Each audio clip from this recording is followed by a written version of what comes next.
যে 2021 পৰা 2024 চনৰ ভিতৰত অসমত বাংলাদেশী সংখ্যা কিমান? তো বাংলাদেশীৰ সংখ্যা হ'ল 2021 পৰা 2024 লৈকে 156 জন। আৰু ইয়াৰে 2021 আহিছে 51 জন, 2022 57 জন, 2023 22 জন, 2024 26 জন। গতিকে নাম ঠিকনাসমূহ এনেক্সাৰ দিছোঁ, আপুনি পাইছে নিশ্চয়। এনেক্সাৰ এড দিয়া হৈছে। আৰু নাগৰিকত্বৰ বিষয় যেতিয়া কা আইনখন বলবৎ হ'ল, তো তেতিয়া আমি মানে চাৰিওফালে এটা ডাঙৰ আন্দোলন হ'ল। আৰু ডাঙৰ আন্দোলন হৈ পেলাই ক'লে যে মানে 50 লাখ আহিব, 60 লাখ আহিব, 1 কোটি আহিব, 2 কোটি মানুহ ইয়াত আহিব, তো আহি পেলাই অসমখন শেষে কৰি দিব, এনেকুৱা ধৰণৰ কথা এটা মানুহৰ মাজত হ'ল।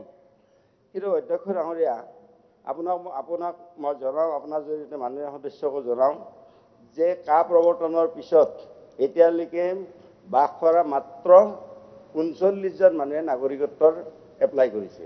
তো 50 লাখটো ক'ৰ পৰা আহিছিল কা আন্দোলনত? 1 কোটিটো ক'ৰ পৰা আহিছিল? মাত্ৰ 39 জনে ইয়াৰ নাগৰিকত্ব এতিয়ালৈকে বিচাৰিছে।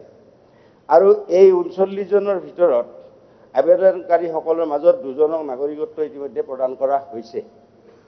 আৰু নাগৰিকত্ব প্ৰদান কৰাৰ উপৰিও 18খন আবেদন এতিয়াও বিচাৰাধীন হৈ আছে। 19খন আবেদন ক্লোজ কৰি দিয়া হৈছে যদিও তেওঁলোকে পুনৰ এপিল কৰাৰ সুবিধা তেওঁলোকৰ থাকিব। গতিকে তেওঁলোকে এপিল কৰিব পাৰিব নাগৰিকত্বৰ কাৰণে। গতিকে আচলতে গোটেই কথাটো হ'ল যে আমাৰ কা যেতিয়া ইয়াতে আইনখন আহিল, অহাৰ পিছত যিটো অসমত এটা বাতাবৰণ সৃষ্টি হ'ল গোটেই অসমত, এতিয়া সেই বাতাবৰণটোৰ ক্ষেত্ৰত আজি সদনত মই পুৰকাশ ডাঙৰীয়াক ধন্যবাদ দিছোঁ যে আপুনি এই প্ৰশ্নটো আনিছে। গতিকে কা আন্দোলনটো হোৱাৰ পিছত আজি আমাৰ মাত্ৰ 39 জনেহে নাগৰিকত্বৰ কথাটো আজিৰ দিনটোত এপ্লাই কৰিছে। গতিকে এইটো প্ৰশ্ন আনি আমাৰ এই কথাখিনিও ক্লিয়াৰ হৈ গ'ল আজিৰ দিনটোত যে 2021 পৰা 2024 চনৰ ভিতৰত অসমত বাংলাদেশী সংখ্যা কিমান?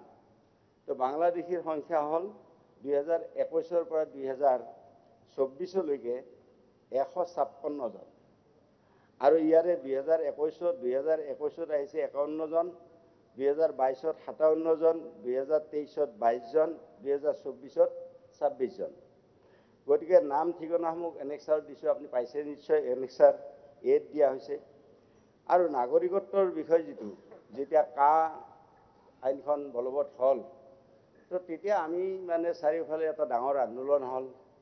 আৰু ডাঙৰ আন্দোলন হৈ পেলাই ক'লে যে মানে 50 লাখ আহিব, 60 লাখ আহিব, 1 কোটি আহিব, 2 কোটি মানুহ ইয়াত আহিব।